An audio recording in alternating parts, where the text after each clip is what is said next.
I'd like to say that I was a part of the generation that grew up with Five Nights at Freddy's, or as fans refer to the game for simplicity, FNAF. However, the virality of the hit game series only continues to grow with young people, even now, nearly a decade later, proving the franchise's staying power and cementing the idea that not just one generation will grow up with this horror juggernaut as a part of their childhoods. The main draw of the FNAF series for me was always the game's hidden story and lore, as it was for plenty of others as well. One of the factors that heavily contributed to FNAF's popularity was the non-linear, cryptic story embedded primarily into the minigames, which took place in between the main gameplay loop. People all over the internet began to share their interpretations of what FNAF's various symbols inside of Atari-inspired minigames meant. Most notably, MatPat and the Game Theorist, whose channel took off even further when discussing the hidden lore behind what was at the time considered to be the scariest video game of all time.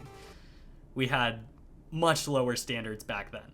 There are plenty of convoluted theories surrounding the games that have been released over the years, and now that the original run of the series, produced by creator Scott Cawthon, has finished, we finally have all of the pieces of the puzzle. So, a few YouTubers have attempted to piece together this entire storyline. However, I've noticed that none of these videos really tell the story for what it is, a horror story. They're also concerned with explaining exactly how they came to each individual conclusion, no matter how small, completely killing the flow of the plot synopsis. So, having realized this, I set out to make a video of my own, providing a dramatic reading of my interpretations of the events of the FNAF timeline, without interrupting myself to tell you how specifically we know that William Afton wore an orange suit one time. This is the story of Five Nights at Freddy's, by KopieFilms. I hope you enjoy. The year is 1970. The Afton family moves from the UK into the quaint, picturesque town of Hurricane, Utah, prepared to start a new life. William and his wife have 3 children, Michael, the eldest, Elizabeth, the middle child, and Evan, the youngest of the 3. Shortly after the move, William Afton meets businessman Henry Emily while job hunting. He and Henry hit it off and become fast friends. One night while talking, William confides his passion for robotics and engineering in Henry. He confesses that he'd love to work in the industry, but it's just not practical in small-town Utah. Henry, being the savvy businessman he is, senses great opportunity in William's passion and perceives what bothers William about no opportunities in rural Utah to be an obvious hole in the market. Ready to capitalize, Henry suggests to William the prospect of becoming business partners. That way, they can both pursue their dreams. They decided on creating a Chuck E. Cheese-style diner featuring lovable animatronic mascots. Henry would handle the business management side of things, and William would be the creative mind behind the restaurant. He was in charge of building the animatronics, designing the mascots, and ultimately handling the advertising as a whole. The diner became William's passion project. He poured all of himself into his work, so he wasn't just going to let this be another run-of-the-mill mascot restaurant. No, William wanted to innovate, and in that search for innovation, he was led to the idea of spring-lock suits. Generally, places such as this would have animatronics singing on stage, as well as people walking around in mascot costumes to interact with the guests. William saw this as illusion breaking. He thought that kids would be able to tell the differences, and that would kill the magic of his characters. So, he developed the previously mentioned spring-lock suits. When an animatronic was on stage, it could perform exactly as a normal animatronic would. However, if an employee were to subtly press a button located on the back of the animatronic, the robotic parts would spring to the sides of the suit and lock into place, leaving room for a human performer to wear it like a suit and seamlessly interact with the children immediately following the animatronic set. William created 2 of these spring-lock suits, which worked near flawlessly. However, it's important to note that while intelligent, William wasn't exactly an educated engineer. If the spring-lock animatronic was in suit mode and exposed to extreme temperatures or moisture, the joints would snap back into place in what is referred to as a spring-lock failure. There were a few other issues with these suits functionality-wise, but nothing so glaring that it would turn heads. However, knowing the serious risk of a potential spring-lock failure leading to a business-ending lawsuit, William and Henry chose to wear the suits themselves instead of hiring employees to take on that responsibility for them. Henry was to portray the character of Fredbear, and William played Bonnie the Rabbit. Fredbear's Family Diner opened in October of 1973. Fredbear's was a huge success. William was being hailed by his friend Henry as a genius, and he was overjoyed at being able to provide for his family by following his passion. Business was booming for the next 6 years, so much so that William and Henry were able to expand the brand into Fazbear Entertainment, the corporate entity overseeing all of the franchises that they intended to open. Additionally, William filed for his own LLC, Afton Robotics, to pursue his dreams beyond the Freddy's franchise. The first franchise opened under Fazbear Entertainment was called Fredbear and Friends. This chain was similar to Fredbear's Family Diner, however it boasted 2 new animatronics in addition to Fredbear and Bonnie. These were Chica the Chicken and Foxy the Fox, obviously. William would regularly travel between the 2 locations to perform maintenance on the animatronics, which meant the time spent with his family became sort of spread thin.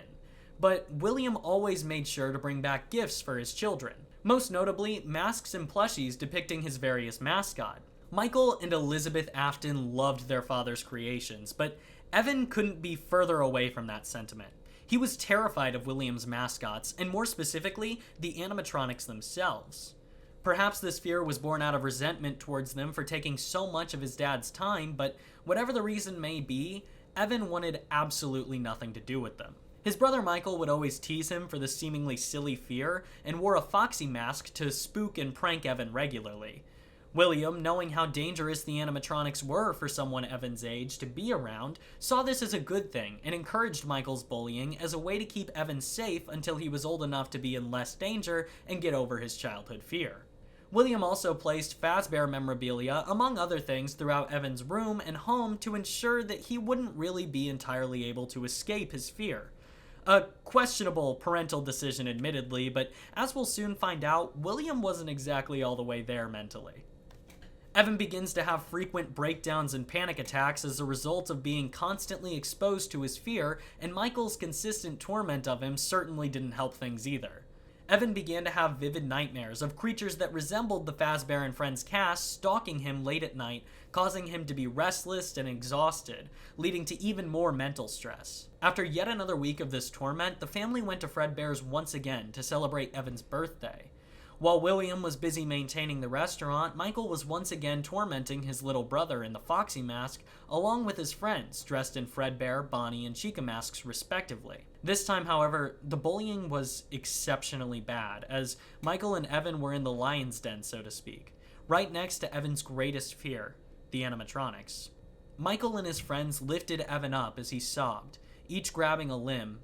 Then they proceeded to carry him all the way to the Fredbear animatronic, all while Evan kicked and screamed and begged for them to please just leave him alone. When they arrived at the feet of the performing bear and bunny duo, Michael looked up, saying, "Aw, you guys, look! I think Evan wants to give Fredbear a big kiss." "No!" Evan protested, but it was too late. The boys lifted Evan up into the mouth of Fredbear. The moisture from Evan's tears caused a spring lock failure, leading to Fredbear's mouth biting down directly onto Evan's head, hospitalizing him. Evan died 2 days later, his last memories being foggy. One that he could make out was Michael, distraught, sobbing, and apologizing repeatedly for what he'd done. Another, his foggiest and final memory, was of his father William speaking to him.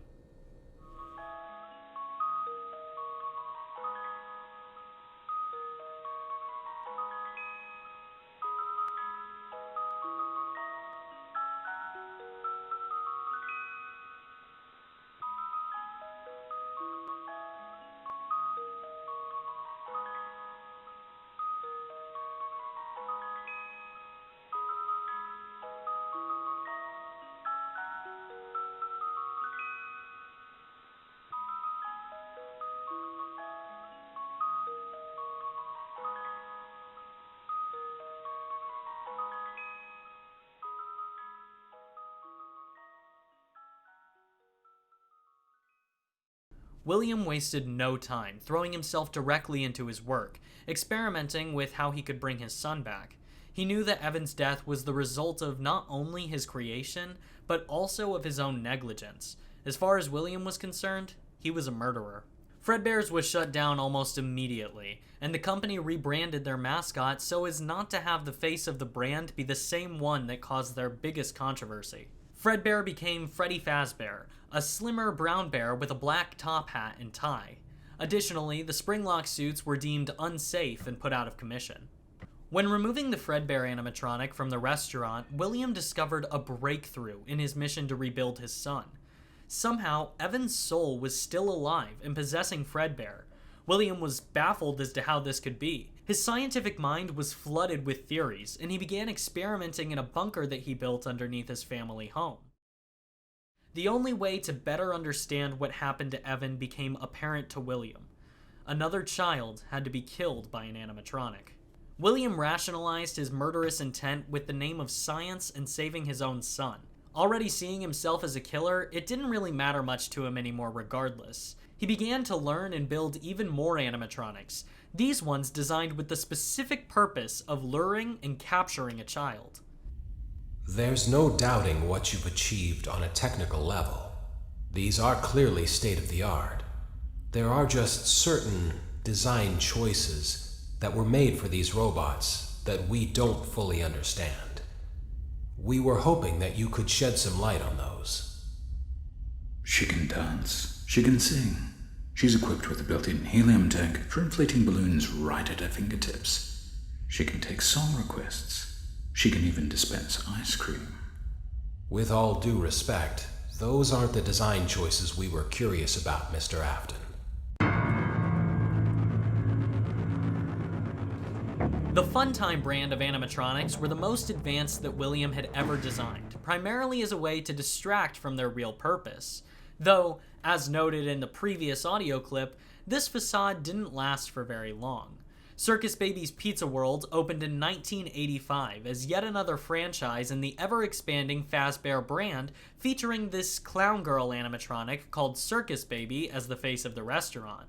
Baby's AI was programmed to calculate how many children were in a room at a time, and she was designed with a hollowed-out chest cavity and a claw inside. These features were added with the intention of allowing Baby to wait until she was alone with a child, then use her claw to kill and drag the kid inside of the animatronic. When William's daughter Elizabeth saw the newest of her father's creations, she became ecstatic, as Baby was the only female lead mascot of the brand, and Elizabeth saw herself in Baby's appearance. Naturally, after becoming enamored with the character, Elizabeth begged her father to please let her meet Baby when the new chain opened.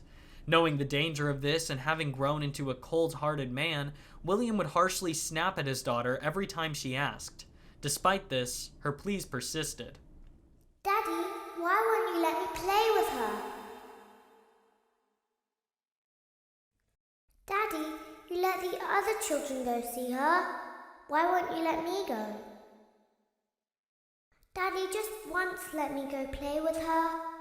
She's so pretty and shiny. Didn't you make her just for me?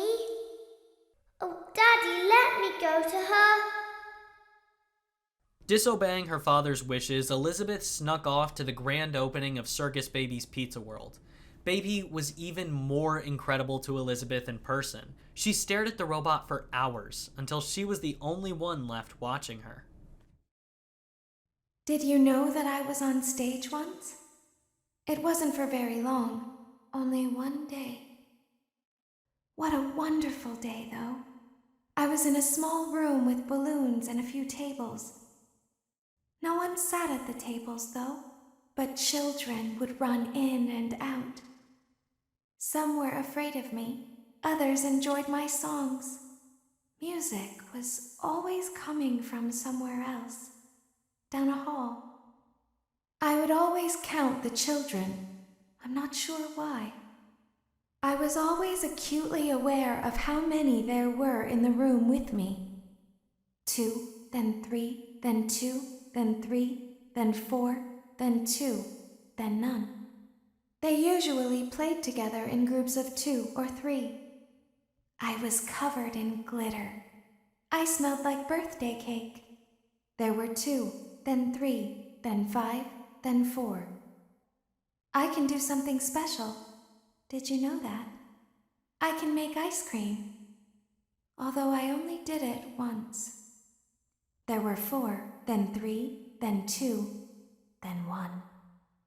Something happened when there was 1. A little girl standing by herself. I was no longer myself, and I stopped singing. My stomach opened, and there was ice cream. I couldn't move, at least, not until she stepped closer. There was screaming for a moment, but only for a moment. Then other children rushed in again, but they couldn't hear her over the sounds of their own excitement. I still hear her sometimes. Why did that happen? William lost 2 of his 3 children, and it was all his fault. He was completely mentally unstable now. Circus Baby's Pizza World shut down the same day due to gas leaks. Henry covered up the incident to prevent bad press, and realizing William's intention but having sympathy due to him losing his children, kicked William from the company. Now all of Afton's internal rage was directed at Henry for removing him from the company that he built. In the fallout of what happened to Elizabeth, William turned to alcoholism and substance abuse to cope. His wife grew resentful of him, and Will's only surviving child, Michael, began to fear his father and sought answers for what truly happened to his sister. Additionally, the baby animatronic became possessed by the soul of Elizabeth Afton, her eyes changing from blue to Elizabeth's emerald green and serving as a constant reminder to William of what he did. This confirmed it. If a child died in the vicinity of an animatronic, they would begin to possess or haunt it. As William sat and theorized on how exactly this worked, he also stewed on his newfound resentment of his former partner. Jealousy overtook him. Henry had everything: the business, a happy relationship, a daughter. One night, in a drunken fit of rage, William drove to the first sister location ever opened, now called Freddy Fazbear's Pizza, to confront Henry. However, William has been banned from the establishment and gets bounced by an employee who says, "Come on, you know you can't be here. Don't make this any harder than it has to be." William reluctantly hobbles back to his car and drives home to find his son Michael has once again snuck out of the house to investigate the mysterious death of his sister at the abandoned Circus Baby restaurant. Upon hearing from his employee that William had come to Freddy's drunk and looking for him, Henry raises the security company-wide and makes an animatronic of his own, designed specifically to watch over and keep his daughter Charlie safe. The animatronic in question is the marionette. William hated being home, and he knew that he couldn't enter the restaurant, so he would spend his time just sitting outside of various locations in his car, drinking the pain away and waiting for the perfect moment to enact his revenge on Henry. One evening, William's opportunity arose. As he was stalking the establishment, he noticed that Charlie had been locked outside on accident. This was it. Afton was ready to take from Henry what had been taken from him. William pulled his car up next to Charlie and took her life, leaving her body in the alley beside Freddy's before making his escape. During this incident, the puppet was unable to protect her, as it had been trapped inside of a box, and by the time it was able to make its escape, Charlie was already gone. The puppet laid next to her body, and unbeknownst to William, Charlie possessed the marionette and lived on. This marks the first of William Afton's many intentional murders, and Freddy's shuts down for the first time. Upon learning of his great loss, Henry immediately suspected William, despite the authorities not being able to convict anyone. Henry knew in his heart that his former best friend was his daughter's assailant, and he thought himself ready to take all of the necessary steps to avoid yet another tragedy like this happening again. Unfortunately, he was wrong. 2 years later, in 1987, the franchise reopens with a new face. They tuck the old animatronic gang away in the back with the springlock suits in favor of a newer, plasticky, brand-friendly look. Keeping with the tight security, these new animatronics, called the toy animatronics, have a built-in criminal database to alert the authorities if a known violent criminal or predator has entered the establishment. Obviously, this is a good idea in general, but it was primarily implemented by Henry due to his relationship with William and fear for what may happen in the future. However, the business didn't stay open for long. William has had years at this point to come up with a hypothesis. He suspected the existence of a substance that he dubbed Remnant. Remnant is essentially a piece of a person's soul that can latch on to physical objects that are present at the time of death, such as Afton's creations. William was ready to test his theory, and the perfect testing ground had just had its grand reopening. Donning a purple security guard uniform and keeping the brim of his hat low to obscure his face, William was able to sneak into the pizza place. He stalked the floor of the restaurant until he found the perfect group of test subjects. 5 children, left unattended by their parents, were celebrating a birthday party at Freddy's. Putting on his most cheerful face, William paced over to their table, telling them, "I hear there's a birthday over here. You know, here at Fazbear's, we always keep very special surprises in store for special occasions like this." Excited, the children listened in as William convinced them that there were some very special presents in the back of the restaurant, and all they had to do was follow him. The kids agreed and marched alongside William to the back room. Afton opened the door for them, letting the kids pour into the room before closing and locking the door behind them. It was just William, the children, the now out-of-commission Freddy's animatronics, the Fredbear Springlock suit, and the marionette. With no cameras to catch him in the act, William drew a knife, slaughtering each of them individually, directly in front of both Charlie's soul in the puppet and Evan's in Fredbear. Now it was time to put his greatest sample group into each of the animatronics. He hid 4 of the 5 bodies in Freddy, Bonnie, Chica, and Foxy before putting the final one, the birthday boy, into the Fredbear suit, to see what would happen if he were to introduce more Remnant into an already haunted animatronic. William fled the scene, intent on returning soon to see the results of his twisted experiment. But William wasn't able to return the next day. Police arrived at the Afton home with a warrant to arrest William on the suspected murder of 5 children. Freddy's was instructed to remain in operation so that authorities could watch the premises for any suspicious behavior until a conclusive result came of the investigation. Not disclosing much information about the investigation, the restaurant continued business as usual, even bringing on a new hire, Jeremy Fitzgerald, as a night guard. Throughout Jeremy's shifts, strange things began happening. The lost souls now possessing the animatronics became hostile towards him. Jeremy had to survive each night as the vengeful souls couldn't quite distinguish between him and William, who wore the same purple security guard uniform. Why Jeremy was willing to sacrifice his safety night after night for a minimum wage check in the 80s is completely beyond me, but regardless, he managed to survive his first week, until he got assigned to work a single day shift. After arriving to work on what would become his final shift, he was assigned to stand next to the stage and watch over the restaurant, in the same spot in the same way that William did right before the slaughter. Thinking that Jeremy was William and fearing that he was going to strike again, one of the animatronics reacted quickly, biting Jeremy and severing his frontal lobe in front of everyone dining at the restaurant. Unable to sweep this tragic string of events under the rug any longer, the Fazbear location closed, at the time, indefinitely. Michael Afton, in search of answers about his family's disappearances, ventured to the Freddy's location the night after its shutdown, wearing his father's security guard uniform. Now more hostile than ever before, especially because of his strong resemblance to his dad, Michael discovered that the animatronics were possessed, and more importantly, he was reunited unexpectedly with his deceased brother.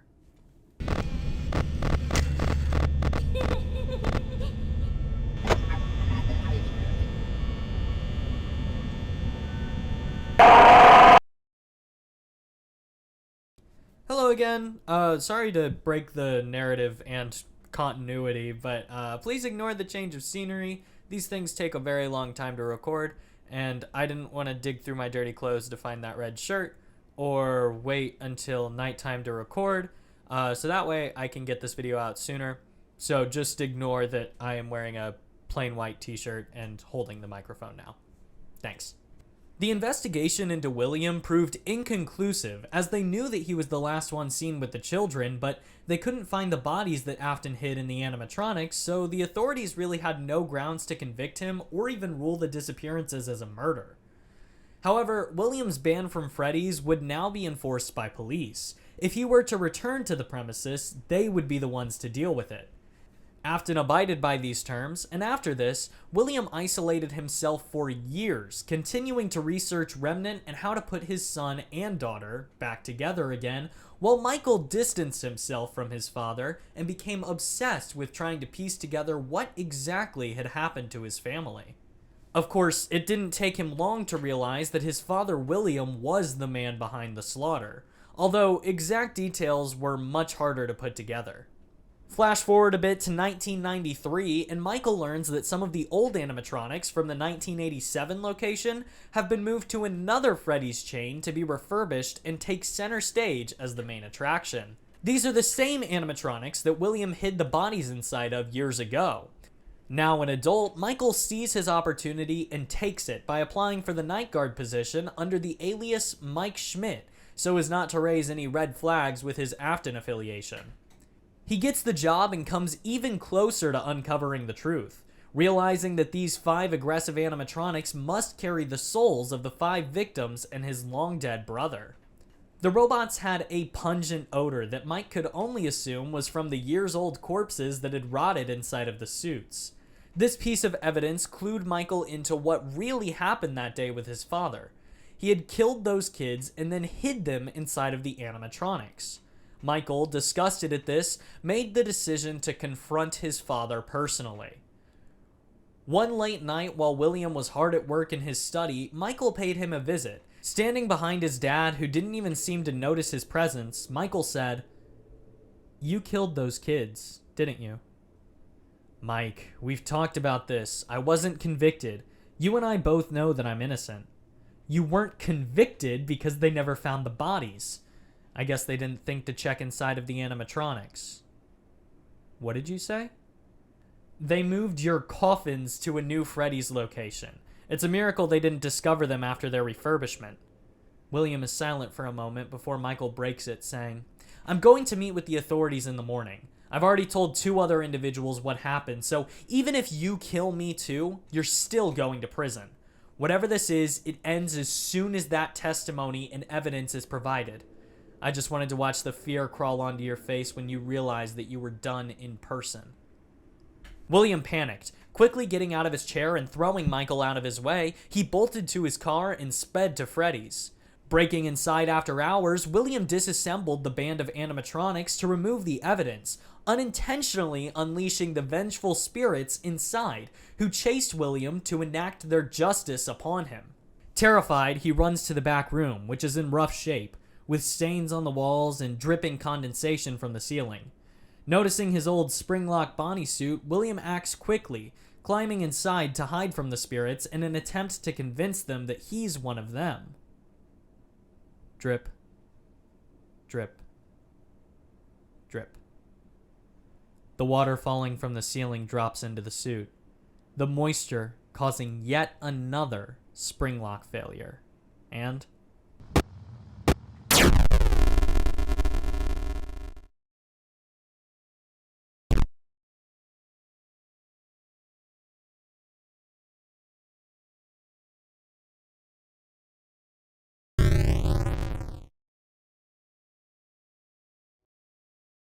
but William is still alive, his soul possessing the suit that his decomposing body is trapped inside of.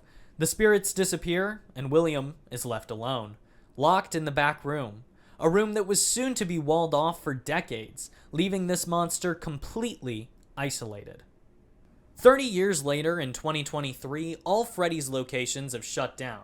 With the brand's unfortunate history and declining popularity of animatronic entertainment, Henry, as the CEO, had retired himself and the company for good. However, the Fazbear story had become a local legend of sorts, and in October, a horror attraction based on the rumors of what had happened at the various locations opened up to great success. Business at Fazbear's Fright was booming, and all seemed to be just fine until it was reported that the attraction was actually going to feature a real Afton Robotics animatronic that had been hidden behind a wall in one of the old restaurants for decades. Paranoid by this news, Michael Afton, now in his late 40s or 50s, takes a job once again as the night guard to scope things out. During his first night on the job, however, Michael witnessed his greatest fear. In view of the security camera, he saw it crawling towards him through the vents. The animatronic Fazbear Frights had found was the reanimated corpse of his father, William, now called Springtrap. Michael spends the week fending off attacks from his father before finally setting fire to the entire building, trapping his dad inside and just narrowly escaping himself. Of course, as always, William survives unbeknownst to Michael. Michael returned to his father's home, venturing downstairs to the underground bunker that William had spent all that time conducting experiments in, intent on first learning what else he can about his father's studies to help him understand how Springtrap could possibly exist. When he arrived, Michael was surprised to find that his dad's company, Afton Robotics, had been using this as a storage facility and renting out animatronics to various locations for years. Even more surprising was that this bunker was home to Circus Baby and the Fun Times. Kind of breaking the narrative for a moment, it's never really explained how or why, but somehow the souls that were freed from Freddy, Bonnie, Foxy, and Chica in 1993 came to possess the Funtime animatronics, Funtime Freddy, Funtime Foxy, Ballora, and Funtime Chica, who was rented out at the time of Michael's visit. It's possible that they still had yet to simply move on and needed something maneuverable like an animatronic to possess in order to continue to function, so they went to William's lab in search of something that could do the job, but that's all speculative and really not supported by much of anything. Regardless, the souls of 4 of the 5 original victims are now here since the Fredbear suit was never disassembled, and therefore the spirit inhabiting the suit was never truly freed like the rest were. Sister location lore is very convoluted, like more so than is typical for the series. But I digress. Michael discovered the victims along with his sister Elizabeth. Elizabeth, having been isolated inside of the baby animatronic for decades, part of which was spent with her dad, felt a great sense of guilt for disobeying William and getting herself killed. Also, Baby and the other souls who'd been trapped underground for the last 30 years sought to escape to the world above, and they viewed Michael as their way to do this.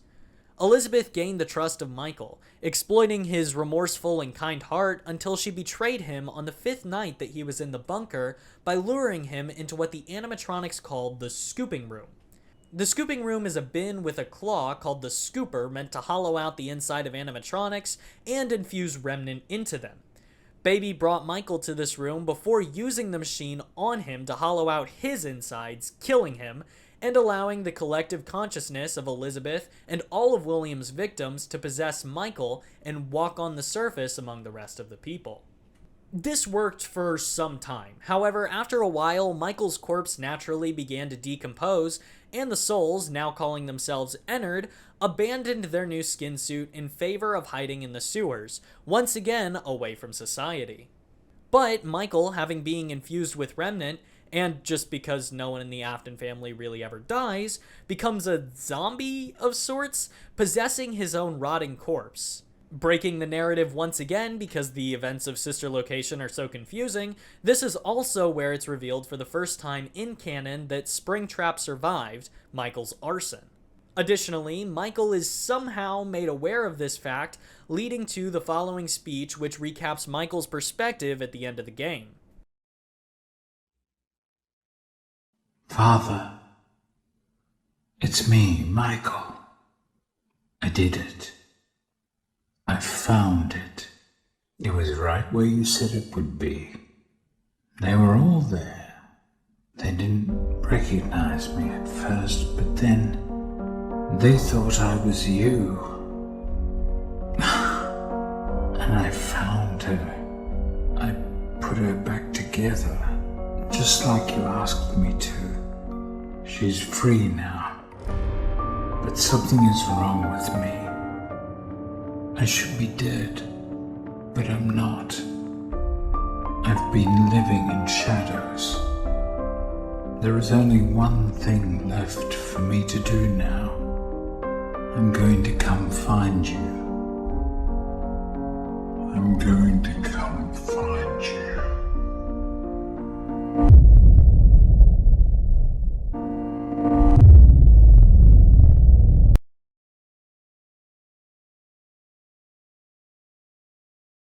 Henry Emily, nearing the end of his life in his late 80s, couldn't help but reflect on the tragic events that he had lived through.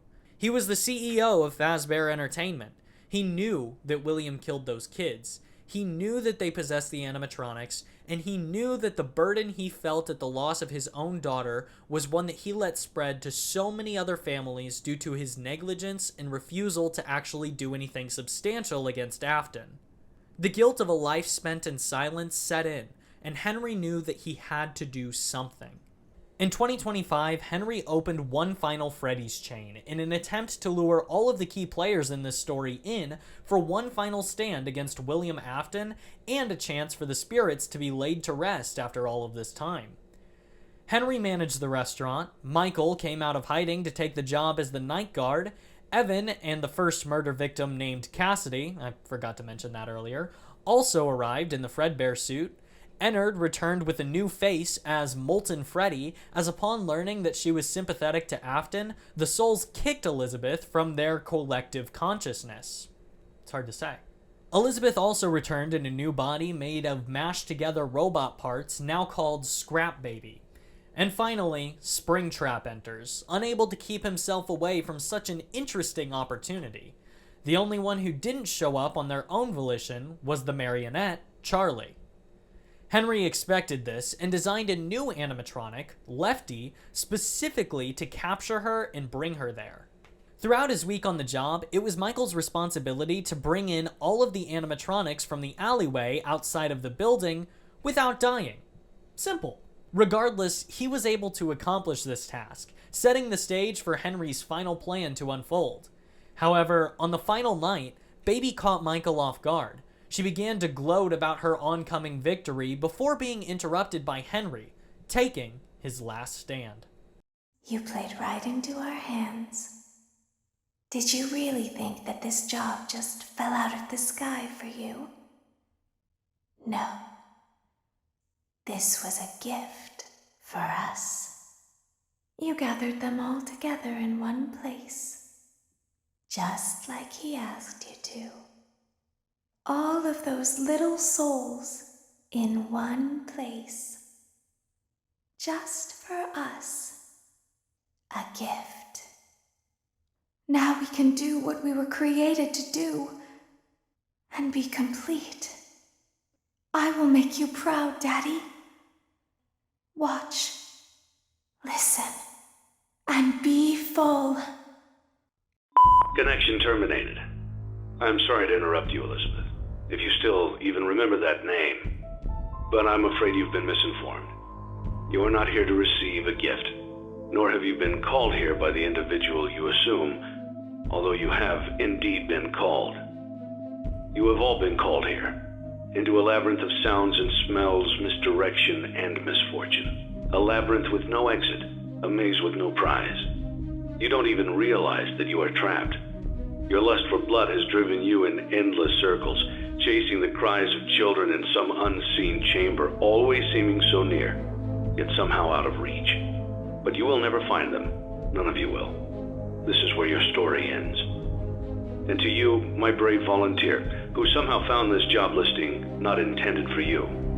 Although there was a way out planned for you, I have a feeling that's not what you want. I have a feeling that you are right where you want to be. I am remaining as well. I am nearby. This place will not be remembered, and the memory of everything that started this can finally begin to fade away, as the agony of every tragedy should. And to you monsters trapped in the corridors, be still, and give up your spirits. They don't belong to you. For most of you, I believe there is peace, and perhaps more, waiting for you after the smoke clears. Although for one of you, the darkest pit of hell has opened to swallow you whole. So don't keep the devil waiting, friend. My daughter, if you can hear me, I knew you would return as well. It's in your nature to protect the innocent. I'm sorry that on that day, the day you were shut out and left to die, no one was there to lift you up into their arms, the way you lifted others into yours. And then, what became of you? I should have known you wouldn't be content to disappear. Not my daughter. I couldn't save you then, so let me save you now. It's time to rest, for you, and for those you have carried in your arms. This ends, for all of us, in communication.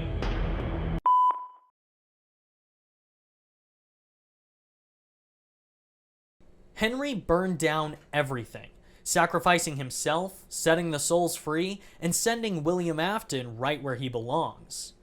After this, all of the souls moved on. Well, almost. All except Cassidy, the birthday boy killed by Springtrap all those years ago.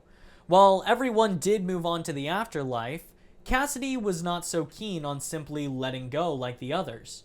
So he stayed with William, torturing him endlessly by forcing him to face a never-ending onslaught of animatronics in his own personal hell.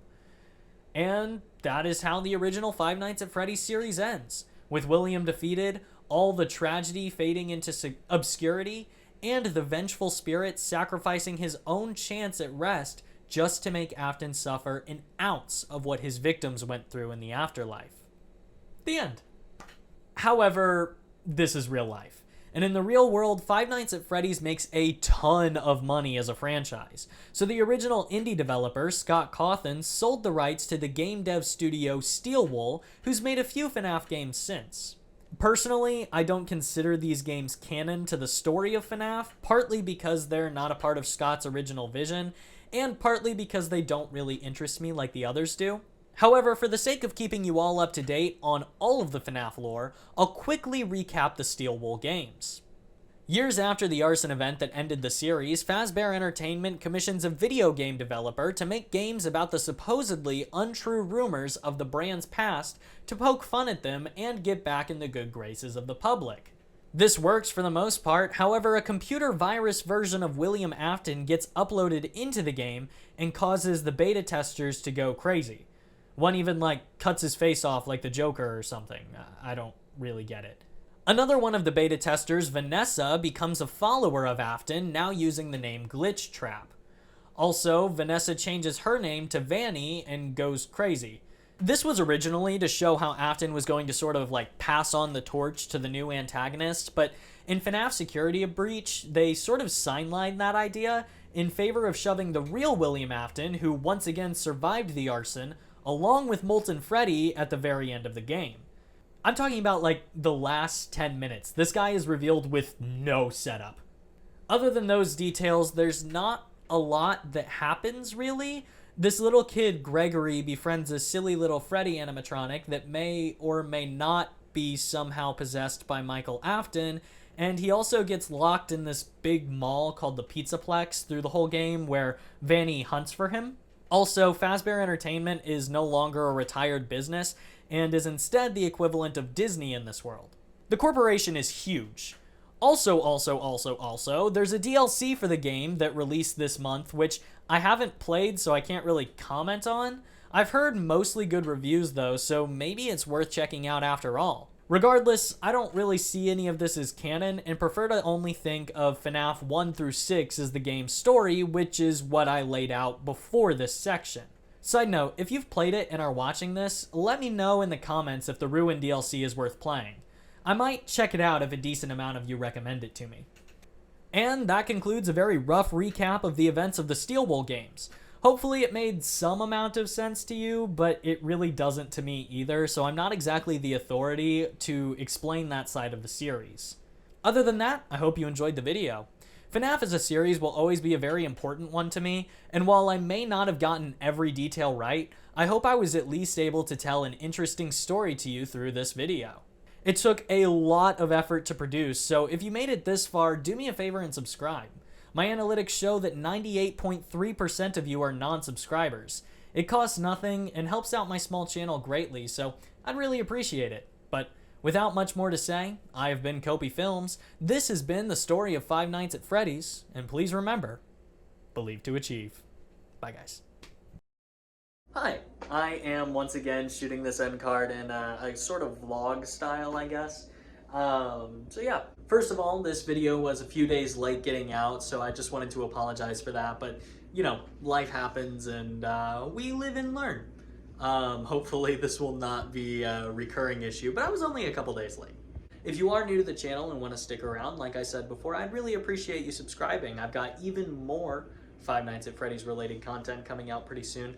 I'm going to do a review of the movie, so I'm really excited to see that. And that'll be sort of like a review slash vlog. My friends and I are all going in like cosplay, so I'm gonna film some things from that. It'll be really fun. But if you're interested in something else, I am also going to start uploading the short films that I've been working on for my class. I'm a university student, so and I'm a film major, so I have to make a lot of short student films. So the next video to come out is probably going to be a short film, just because I want to have something to break up the FNAF content. But yeah, other than that, I don't really have much else to say. So, thank you all so much for watching, and please remember, believe to achieve. Bye-bye!